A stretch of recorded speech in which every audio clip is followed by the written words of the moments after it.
Welcome, Greek U Nation, to episode number 537 of the Fraternity Foodie Podcast. I'm your host, Dr. Mike Ayalon, CEO of Greek University. I'm a speaker and an author. Our sixth book just came out. It's called I'm So Beautiful, It's Ridiculous: Unleashing and Promoting Strength, Self-Worth, and Real Sisterhood. So go and pick up that book on Amazon and Barnes & Noble today.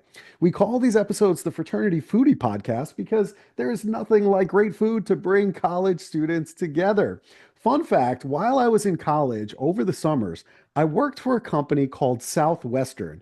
This was a door-to-door book sales company, okay? It's infamous out there in the sales world. The rejection in this job was probably about 95%. And so my job was to create a map of all of the residential neighborhoods out in California and basically try to figure out where are the yeses on this map. And I knew that 95% of these houses were going to say no. My job as a salesperson was to figure out where are the 5%? Where are the 5% of homes that would say yes to books that I'm selling door to door to help their kids with homework? And if you could get over that 95% rejection, you would make a ton of money. When I'm saying for a college kid, you made a killing over the summer. And that's how I made all my money while I was in college. And that lesson has served me really well over my lifetime. It really has helped me to understand how everybody needs to know how to sell, regardless of what your position is with the company after graduation. That really doesn't matter. Everybody needs to sell. Think about an interview situation. That's a sales job. That's you're selling yourself. So let's learn a little bit more about the importance of sales on today's show. Scott Ramey, he's an authentic sales expert, former Fortune 500 C-suite executive with more than $100 billion of successful sales experience, and founder of the Ramey Group. He is a seasoned leader, speaker, and mentor with over 3 decades of experience in corporate America.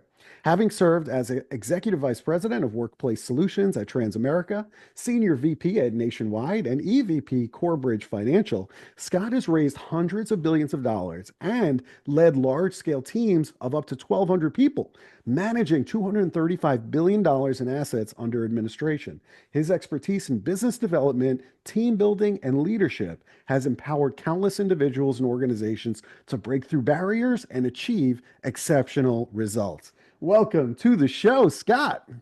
Thanks, Mike. What an introduction. I had no idea you're a Southwest. Some of the best people I worked with, salespeople I've ever worked with, came from Southwest books. Yeah, there's no question. They're just made of a different mold, these Southwest guys, and there's no question about it. They make great salespeople. I am a Southwest guy, and I tell you, when you meet them, grab them and go because they are just not afraid of rejection. That is completely removed from their DNA. And that is a beautiful thing in sales. So definitely hire them when you see them because they're For just sure. a diamond in the rough. Yeah. But we'll get to that for sure. You did a couple of years at Niagara University, which I appreciate as a University of Buffalo grad, and then you completed your degree at John Carroll University. So I'm wondering, what made you decide on these two institutions? So the first one decided for me. So there's a little bit of a story here. So I grew up in Indiana, small town kid, played basketball, and I Mhm. had one goal and one goal only, and that was to play Division I ball. That's all I wanted to do. I was a two-sport athlete, pretty good football player, but basketball was it. So I was set, believe it or not, to go to George Washington University. And literally days before National Signing Day, the coaching staff all got fired.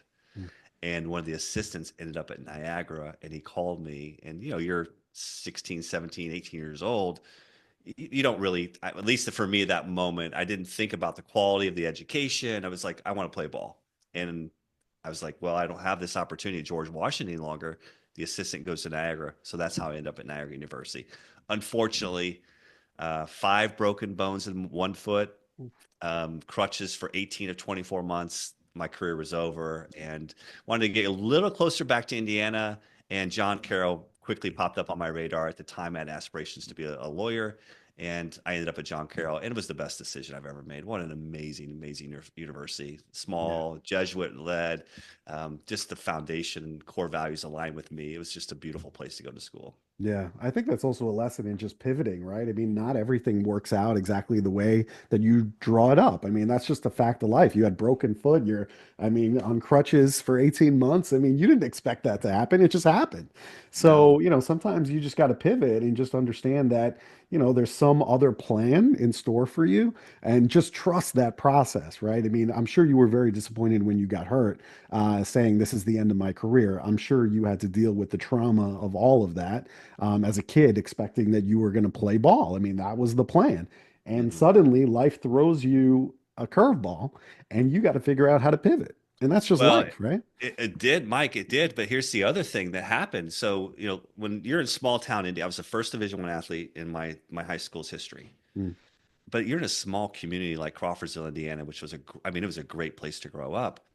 You kind of feel like you're carrying the weight of the community. I felt like I was carrying the weight of the community off to Niagara to play, and um, so long story short, but when I went to tell the coaching staff and the athletic trainer who I spent a lot of time with, Ray Kiss, he was a wonderful human being, unfortunately passed away from ALS.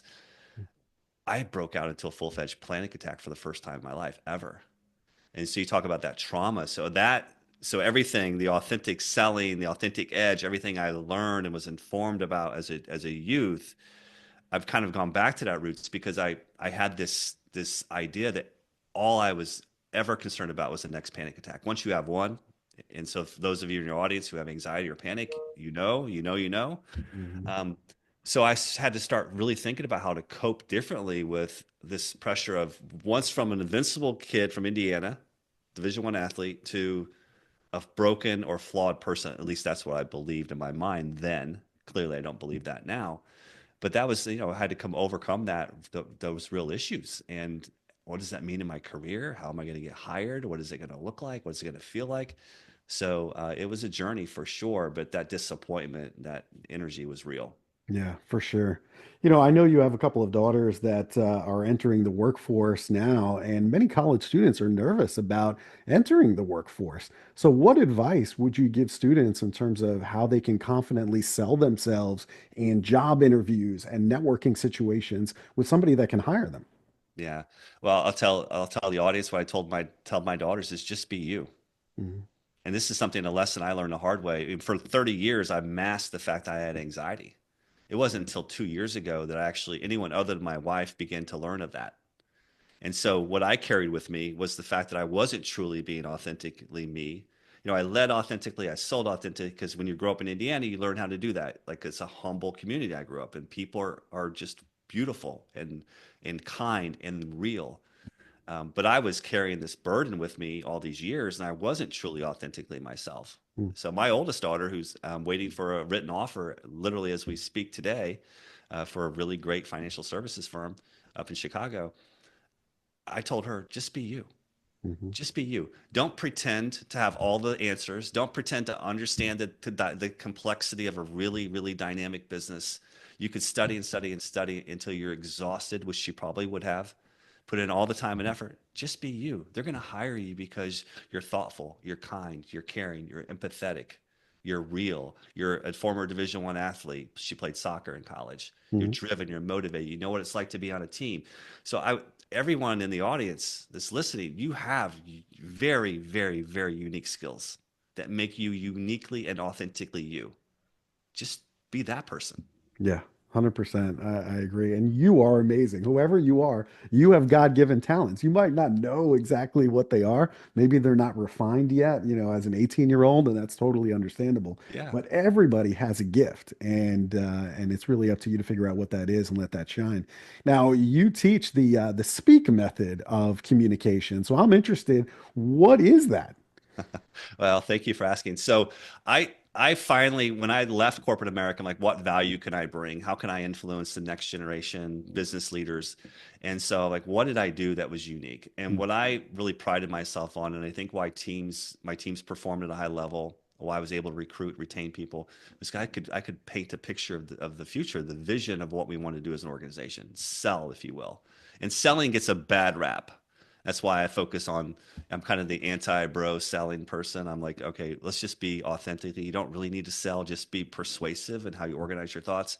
So I developed the Speak framework. So the S is for style. Just define your style, whatever it is. Just define it so you know. And so for me in corporate America, I wanted to be lofty, playful, wise. When I left a room, that's what I wanted people to think about me. That's the impression I wanted to leave. So that's the S style. The P is for presence, being truly in the moment, connecting authentically, eye contact, being just aware of everything that's happening in that situation, not focused on what you're going to say next or, you know, waiting to speak. Just sit back and relax and take in that moment and connect with that person sitting across from you or the group that you're standing in front of. E is for empathy, understand the audience. Simple. Like really do your homework. If you're going into an interview, a presentation, a one-on-one conversation, just understand who you're going to be sitting across from. A is for authenticity, not ironic, given how we teed up the conversation. And Hmm. then K is knowledge. All of us have so much information we want to share, but I teach people through a concept called the power of three, which is how do you organize your thoughts? So not necessarily for a presentation, but for any potential communication. If you want to you need to have clarity and be concise and clear so that they can remember your style, who you are, but also what you said. And so it's about marrying that. So Speak framework lays it out. That's what I teach in one-on-one sessions or intensives or workshops, small groups, or I find that repetition is key. So we try to get people up on their feet, presenting. I do it as part of my keynote. It's clarity is one of the keynote topics that I weave into my conversation. Yeah, I love that framework. That is very, very helpful. And you're an expert in sales, so I feel like I need to ask this question. Are there like maybe the top three sales skills that you think that every young professional should develop in order to succeed in their careers, even if they're not going into a sales role? Yeah, well, the thing I would say is that if you're in an organization, you're selling. No matter if you're a CFO or want to be a CFO, you're a controller, you're in marketing, everybody in the organization needs to sell. The most high performing organizations I've been a part of, everybody's sold. So I Mhm. start there. First is empathetic listening. First and foremost, just really be in tune with what your audience needs to hear, not what you think they need to hear. The second, I mentioned it earlier, be clear and concise. Mhm. I once saw an interview with Warren Buffett and Bill Gates, and that they were at the University of Nebraska, and a student asked Mr. Buffett, like, what would be the one skill you would encourage us to learn? And you would think would be how to read an income statement or a balance sheet. He said, learn how to speak in public. So communicating with clarity and to be tight and crisp, because as you enter into the workforce, you're not going to get a lot of time to make your point. And so, I like to say is like, I want you to own your voice so you own the room and being willing to raise your hand and lean into moments that others aren't, because the competitive advantage you'll have in the workforce is taking on the difficult task, raising your hand to deliver the presentation. But I've seen time and time again in my career where young, ambitious, hungry professionals will shrink under pressure.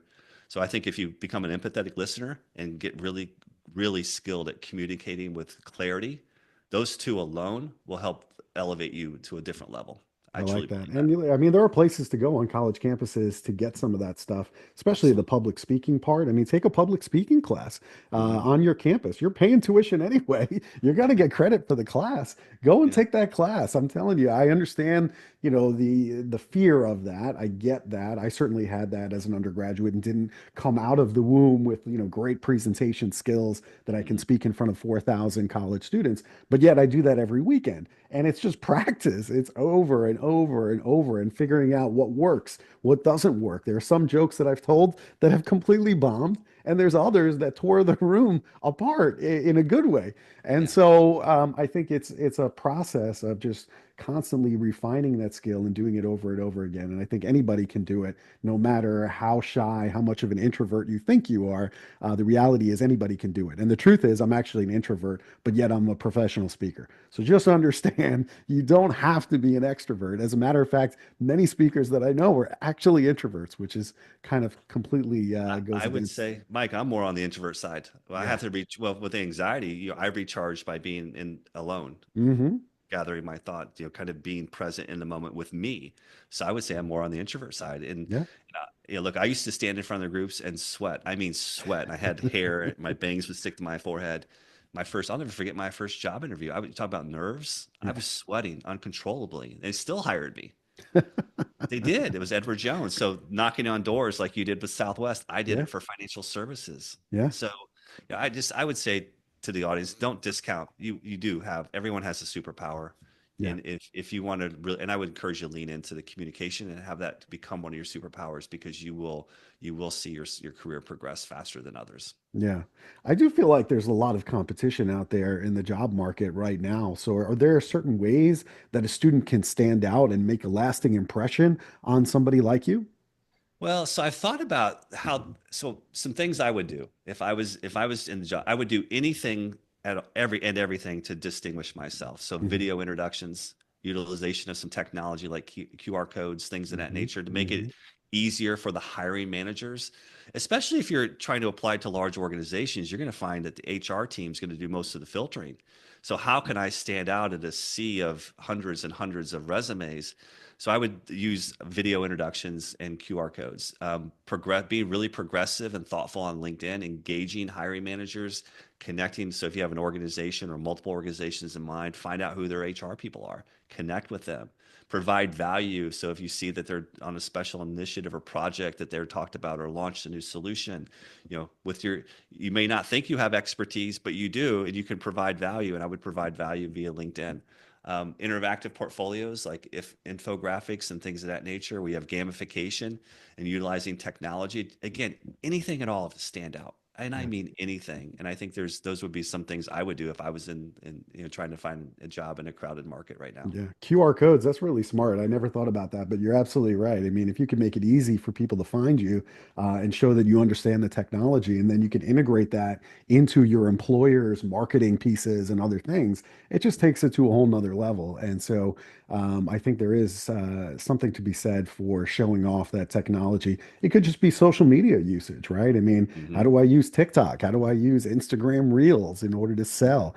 I mean, these are, things that employers are looking for that they might not have in their current staffing. So certainly great stuff to think about. Even a website, Mike, like just Yeah. create a simple little website with your portfolio. And if you've done some creative things or work and have some stuff to show off. And then the other two things would just be they're old school, but basic written thank you notes, Mm-hmm. handwritten notes to people. If you can find their address, if not, send it to the general mailbox. And then the other thing I would just say is do your research before you go in.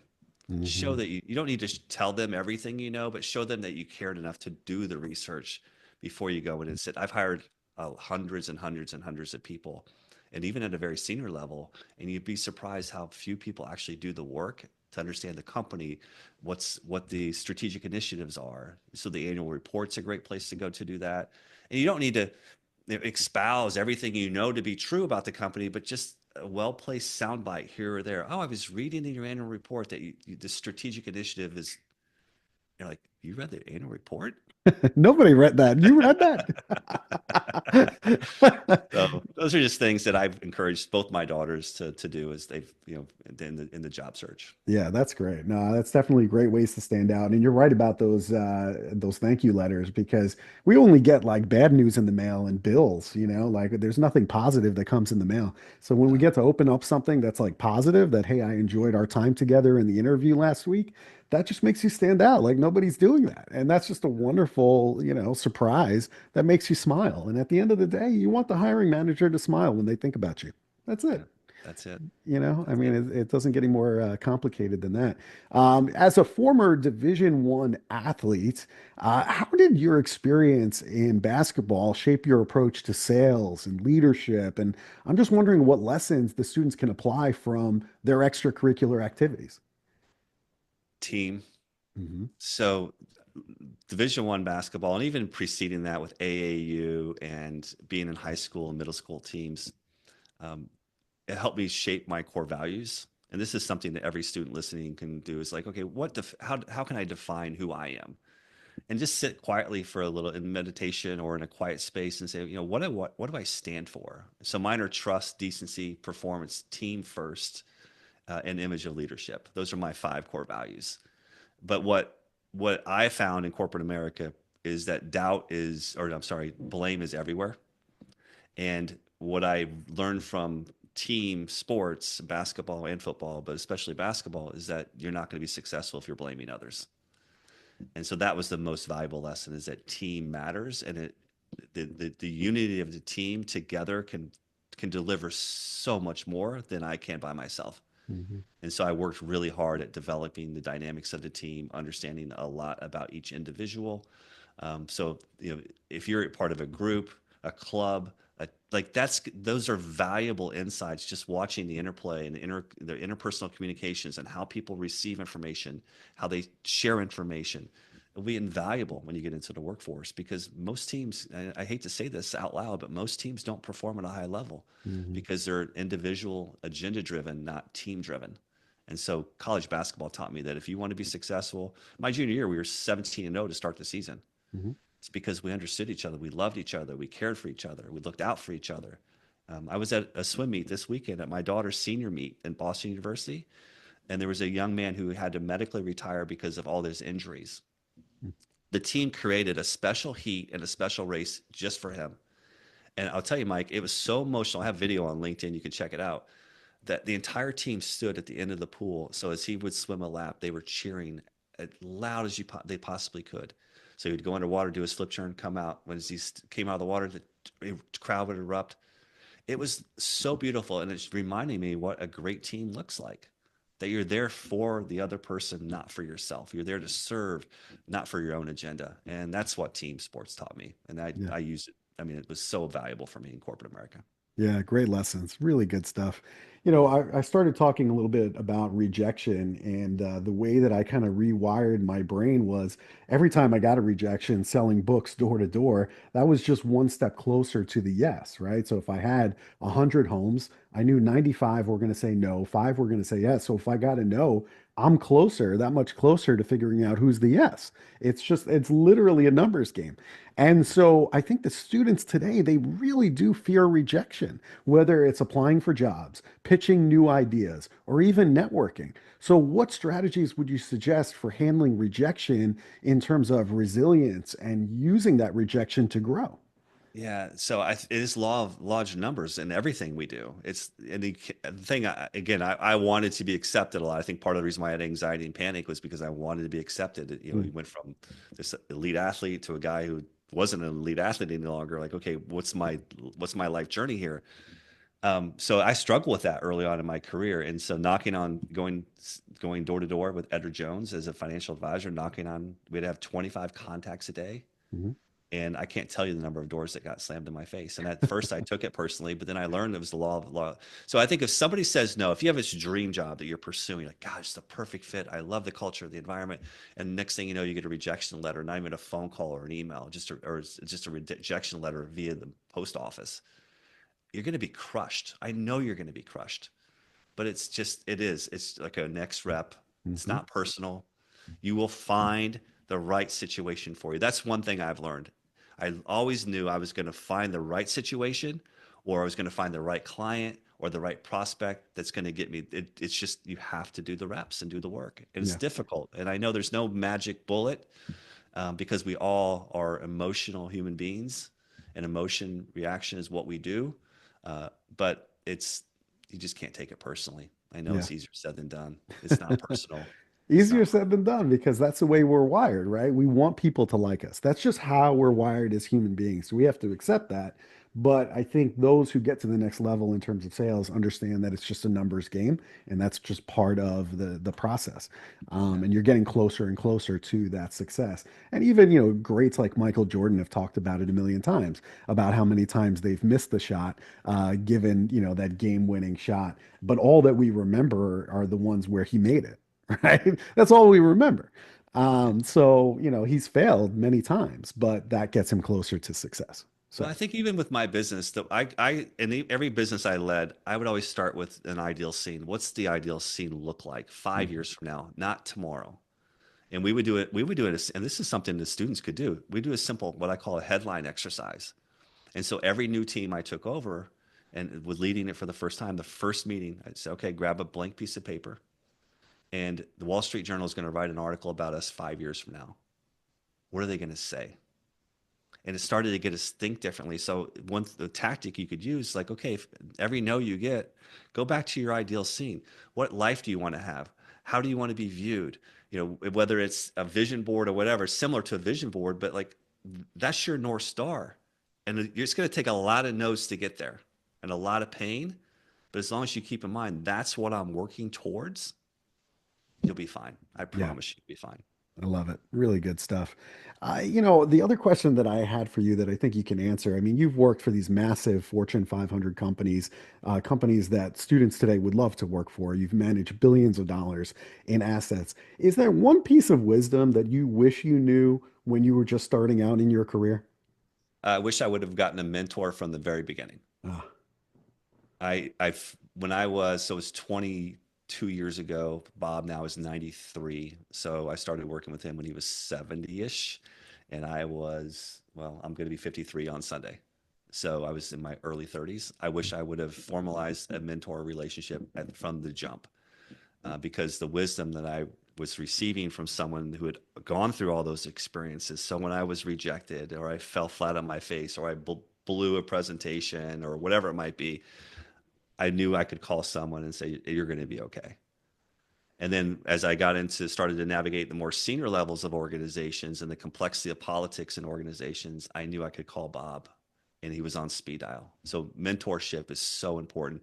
Find the right person you trust, that you admire, that you respect, that you know has your best interest at heart, and the sky's the limit. yeah.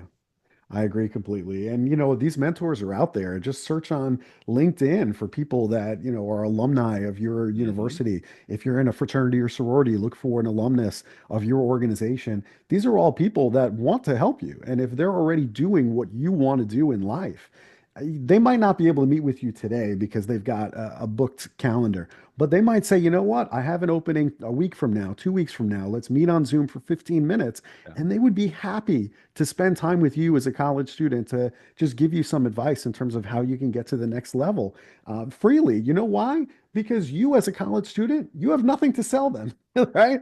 They're Yep. not afraid that you're going to sell them on something. They just know that you want to meet and they want to try to help somebody else along because guys like Scott and I, we've had mentors that have helped us to get to this point. We didn't do it alone. We had No. mentors that showed us the way. And so, in some way, we want to pay it forward to the next generation and make sure that you're successful too. Part of our joy at this point in life is watching younger people succeed. I know Yes. that's a wild thing for you to wrap your head around, that you might think that, we just want to have another house, another boat, another car. None of that is true. Nobody cares. Okay. The truth is, nobody cares. So the only thing that Scott and I have at this point in our careers is to help younger people and help the next generation. Am I right? Well, look, peace is my new currency. It's not about money and fame and fortune. It's about how do I make an impact on people's lives. You're 100% right, Mike. The other thing I would say, especially when it comes to job search, the only thing I would ever ask, and when students from John Carroll reach out to me, I get so excited. Sure. And the only thing I ask them, the first question is, what do you want to do? So I would encourage all of you listening, if you want help with the job, just be clear about how I can help you or how whomever you're reaching out to can help you. Because if you can give us direction, then I immediately are calculating my network. Like, who do I know that does this? Who's a developer? Who's in marketing?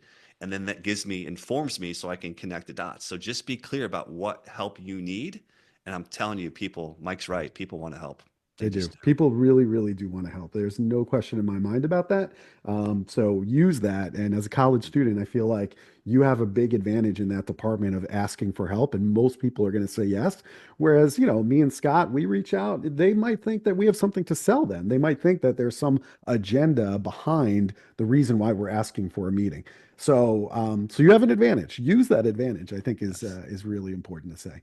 So this has been great. I think there's great wisdom in this interview, and I hope that the undergraduate students will listen to it over and over again and forward it to their friends because there's so much wisdom here. But my pleasure in life is really good food, and sometimes it's a hole in the wall. It's just like this dive place near a college campus, and sometimes I do frequent fine dining as well. So I run the gamut.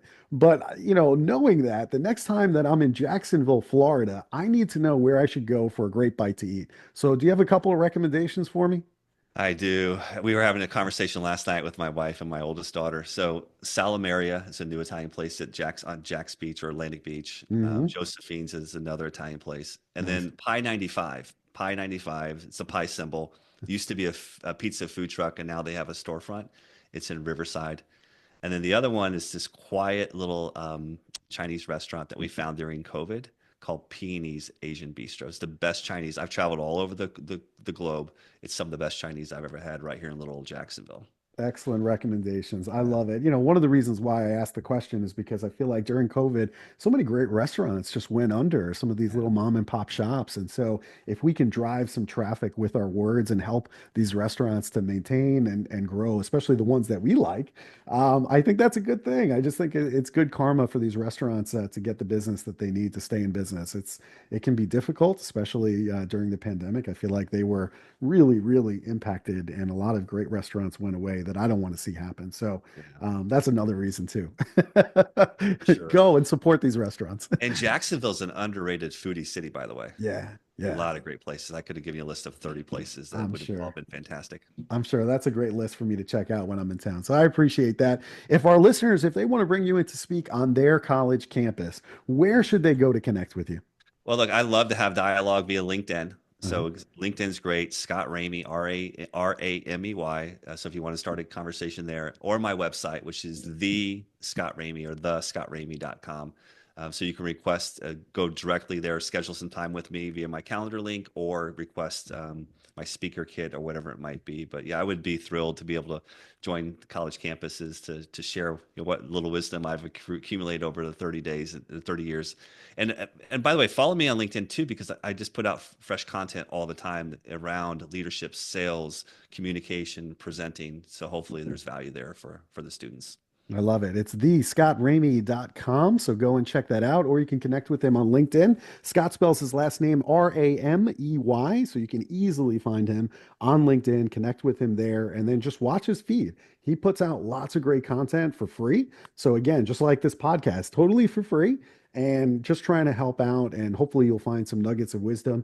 But if you do want to set up a meeting with him, by all means, LinkedIn is a great place to go. Go to the website, set up a meeting, and he will certainly help you out, especially if you have some speaking opportunities on your college campus. So, Scott, thank you so much for spending time with us today. I really appreciate it. Thanks, Mike. This was great. Thanks for having me. Yeah, my pleasure. To our listeners, we hope you enjoyed this conversation with Scott. If you did, like it, share it with other college students on your college campus, on social media, and we look forward to seeing you on the next episode of the Fraternity Foodie Podcast. Thanks for joining us. We'll see you next time.